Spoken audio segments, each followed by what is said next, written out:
Good evening. The meeting is now live and is being broadcast and recorded. Ladies and gentlemen, please welcome the Deputy Mayor of the Borough of Bracknell Forest, Councillor Jenny Penfold. Good evening, everyone. Welcome to the meeting of the Council. I'm waiving the requirement in the Council procedure rules requiring councillors to stand when addressing the meeting, so please remain seated. The meeting is being broadcast and recorded. If there are any technical issues, please bear with us. I have the Chief Executive and the Borough Solicitor sitting alongside me to advise on any procedural matters if required. I now declare the meeting open. Are there any apologies for absence? I have received apologies from the Mayor, Councillor Ejaz, Councillors Frost, McLean and Pickering. Councillor Jodie Watts has just sent her apologies as well, Madam Mayor. Running late. She should arrive soon. Right. Are there any other apologies? No? Good.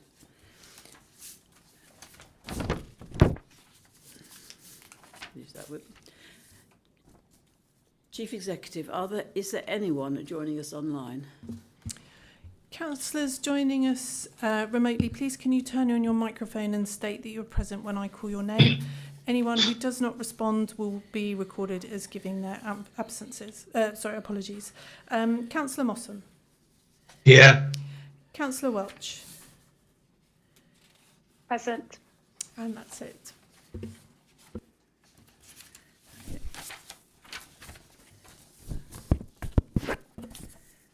So, agenda item 2 is to recommend approval and as a correct record to the minutes of the council meeting held on the 19th of March 2024.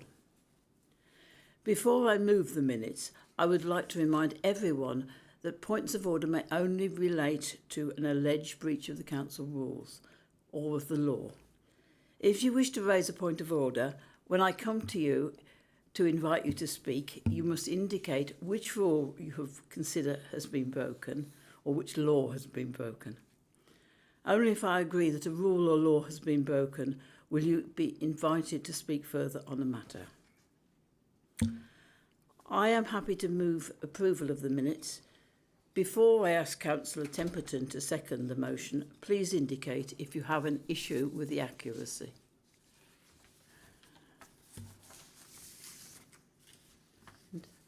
No.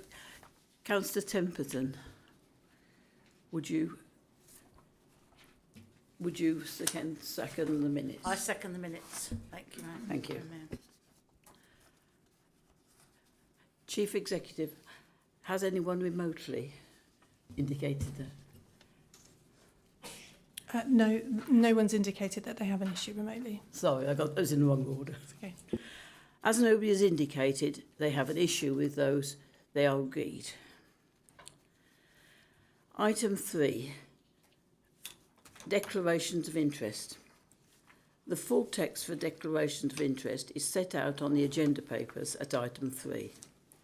Does any councillor have a disclosable pecuniary interest or an affected interest to declare? Please also declare the nature of this interest. No.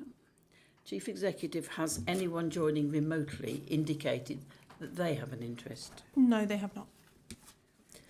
We now come to agenda item 4, which is the Mayor's announcements. So on to them. The full list you can see on the slide, or you can't see on the slide. Right, I will just read out what I've done on my report. Oh, they're there. Oh, dear. Anyway, as you can see, the Warfield Parks Homes event was held on a chilly, wet day with very claggy mud. It was good to see other councillors there, other local councillors there. They were all dressed sensibly for the weather. This was apart from me, who had forgotten my boots. However, I was lent some size 9s. It was a fun event and I learned a lot about Warfield Homes. My husband Nick and I enjoyed the Brahms Requiem, which was held in Newbold College Hall. The Bracknell Chorale sang beautifully, as they always do. The event at Newbold College School,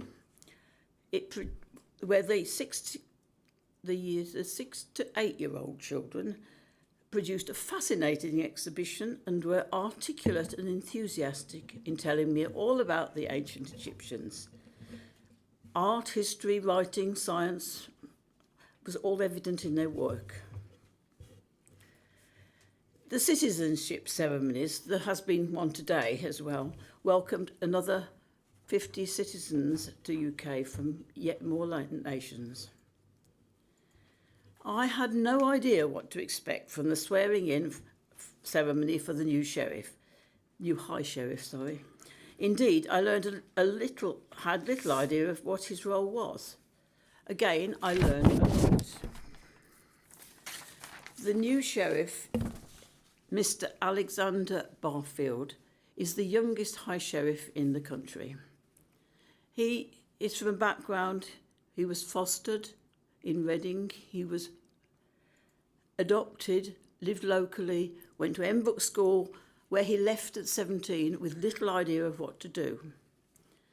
A Waitrose trainee scheme helped him on his way, and I only hope we can persuade him to come here to talk to some of our young people to inspire them to achieve. Since I wrote my report, I've also attended the Thanksgiving service for the Mayor of Sandhurst, Councillor Ray Mossam, followed by the presentation of the Pride of Sandhurst Awards. It was good to hear about the achievements in the outer edges of the borough. Please thank the people of Sandhurst for their hospitality. No specific health events were held for the Mayor's charity since the last council meeting. However, thank you to Councillor Sophie Forster, for opening a Just Giving page for donations to the Berkshire Women's Aid on behalf of the Michiana charity.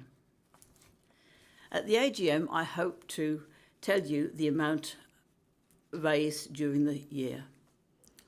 Thank you. Right. I'm at place again. Oh.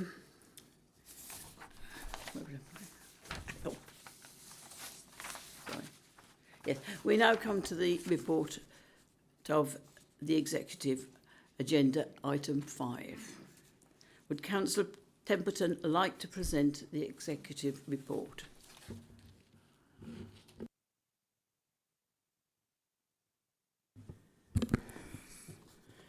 There's been one meeting since the last council, and that was held on the 19th of March 2024. Planning and Transport approval to consult on the Bracknell Town Centre Master Plan's supplementary planning document. An exciting time this. The Bracknell Forest local plan allocates the Eastern Gateway and Southern Gateway and Bracknell Town Centre for comprehensive development. The sites are council-owned, sustainably located and form key gateways into the town centre. Their development will make an important contribution to the town centre's continued regeneration. Due to structural reasons, High Street Car Park has recently been closed and the site requires redevelopment. While it's not specifically allocated in a local plan, it falls within the town centre area on the local plan policies map. It provides an opportunity to connect the town centre to the east, Market Street and Peel Centre to the west. Planning and Transport approved to consult on the Bracknell Town Centre Master Plan supplementary planning document. This has continued. The executive agreed to public consultation on the Bracknell Town Centre Master Plans and supporting documents. This started on the 8th of April and ends on the 20th of May. The Executive also agreed that the Executive Director for Place, in consultation with the Executive Member for Planning and Transport, would have authority to agree any necessary minor amendments to the master plans and supporting documents prior to publication for public consultation. Highways and Transport Capital Programme 2024-25. The Executive approved the Highway and Transport Capital Programme for 24-25. The overall programme totals 6.918 million. More than 50% of funding is from external sources. Given the ongoing highway maintenance challenges being experienced by all local authorities, the Council has increased its core capital contribution to 3.2 million this year in 2024-25. Adult Services, Health and Housing, the long-acting reversible contraception reprocurement.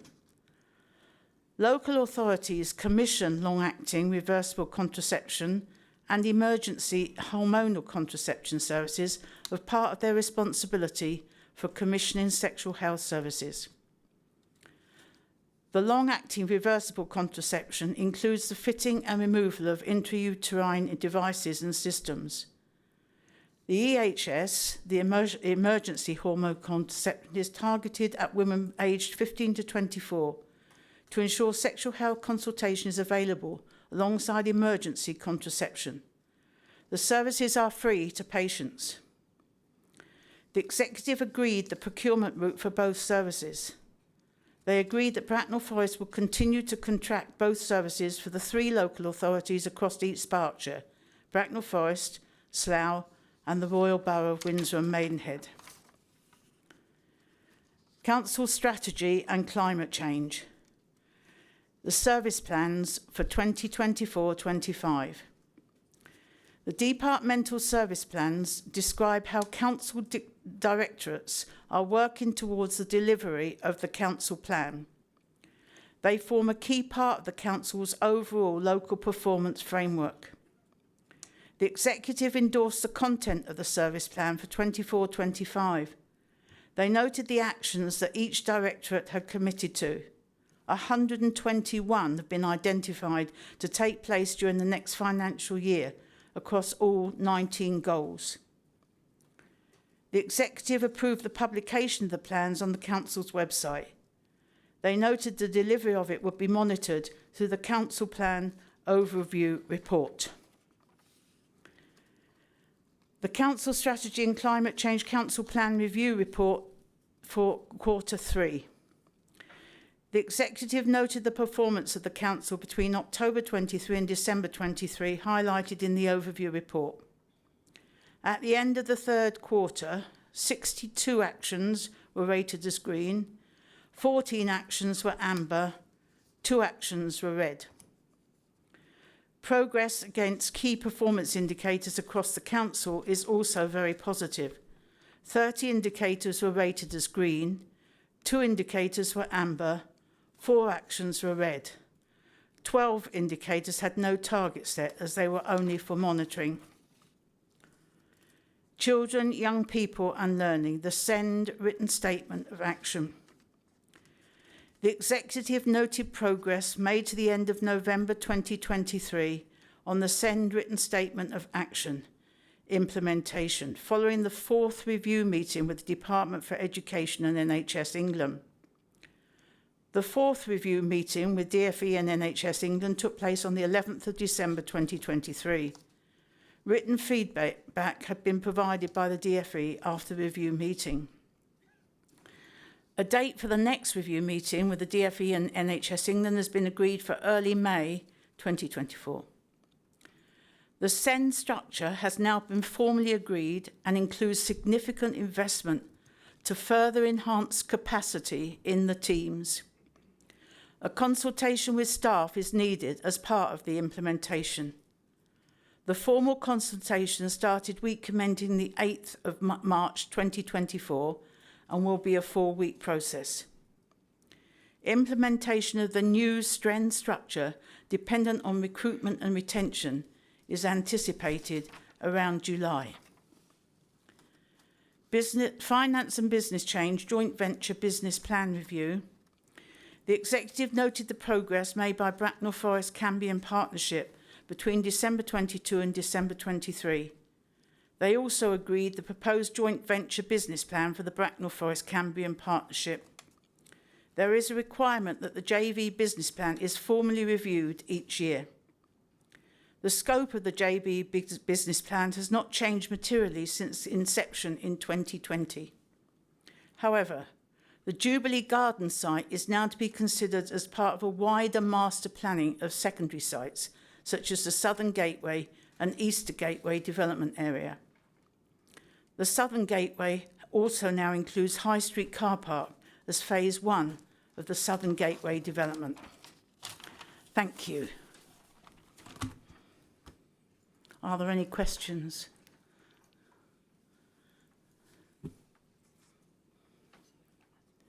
Councillor Smith. Thank you, Madam Mayor. I welcome the significant increase in the highways and transport capital budget to 6.9 million. This is an additional 2.3 million over last year's budget, and a sizable proportion of that is allocated for resurfacing of residential roads, which I'm sure will be very welcome news to residents, many of whom have been waiting far too long to get potholes and surface wear addressed on the roads near their homes.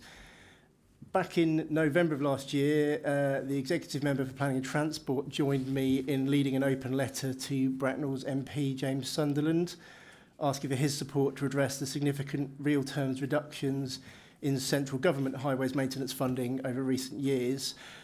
Can the Executive Member please confirm for the Council what proportion of this year's increased highways and maintenance capital budget is due to additional central government funding contributions in comparison to financing via other revenue streams available to the Council? Can I ask the Executive Member for Transport to reply, please? Thank you, Leader. I'd firstly like to thank the member for his question and indeed for his commendment of the increase in our capital budget. We know that more is still needed, but an increase of £2.3 million is a recognition of our ambitions. What must happen is for central government to step up fully to the plate, which I believe leads nicely to your query. You ask about the split between Bracknell Forest Council and government on highway maintenance. 57% comes from BFC capital, whilst 43% comes from DFT grant funding. The much-hyped NSHS2 reallocation, officially known as the DFT Northern Network North reallocation, amounts to £268,000. Whilst we are, of course, grateful for any additional money, as you say, the overall budget is 6.9 million. 268,000, or 3.88%, is a proverbial drop in the ocean. This doesn't make up for years of real-term cuts in government funding towards highway maintenance, and I hope this message is received loud and clear from local councils across the country. Councillor Allen was next. Yeah, just a small correction to the executive report. In paragraph 552, it says that there are, it's about the council plan overview report for Q3. It says there are 2 red actions, which is 1%. Well, there are less than 100 actions, therefore 2 red actions must be at least 2%. So, thank you. Thank you for the correction. Noted. Councillor Barnard. Thank you. It's following on from the question Councillor Smith asked. It's good that we focus and concentrate on resurfacing highways, but that only tells half the story in a new town like Bracknell, where the infrastructure on estates is ageing, you know, all in one go. What plans does the Executive have to actually ensure that such funds as come from whatever source they come from is used to actually renew the infrastructure? Because even some of our more recent estates are 30 years old and are now showing signs of wear and tear, and that goes beyond resurfacing roads, filling potholes, you know, street lamps, street furniture, fences, walls, all sorts of things like that. So just interested where that comes in, because that actually could skew the requirement for funding in different parts of Bracknell, depending on their age. Can you reply to that too, please? I do actually appreciate Councillor Barnard raising this issue because you're quite right. There is more to the capital budget than highway maintenance. You've highlighted that a problem with a new town like ours, and there's very few problems, but one of them is a lot of the infrastructure was built at the same time, and therefore it's coming to the end at around the same time. I'll give you an example. Along Mill Lane, of course, we had a bridge that required work, simply through the fact that it had been there through some number of years and had simply reached a point where substantial work was required. Clearly, the challenges are going to increase as more of our infrastructure comes to the end of its life. What I can give is that assurance that the capital budget is more than just highway maintenance. There is money always allocated and projects always identified on infrastructure that does need either upgrading or complete renewal, and I can promise him that that is taken on board and is part of the budget process. So thank you. Thank you. Councillor Smith. Thank you, Madam Mayor. As a supplementary to my earlier question, the executive member noted the 0.268 million of central government grants due to the Network North reallocation. I'm just wondering, are we aware of how Bracknell Forest's share of that allocation compares to other authorities in the region? Can you answer that too, please? Absolutely. Again, thank the member for a supplementary question. Due to differences in scale and size between the different Berkshire authorities, I wouldn't present a comparison as equal. Obviously, each authority has its own challenges, but nevertheless, I can list the following. As noted, I should say, Bracknell Forest Council received £268,000. West Berkshire received £679,000. Woking received 418,000, Windsor and Maidenhead 343,000, Reading 232,000, and Slough 142,000. And before the member asks, I'm happy to put that in writing and send that to him. It is important to emphasise that DFT no doubt calculates partly through road length, and obviously there will be authorities that are bigger than ours, which by that metric are going to be due more than we are.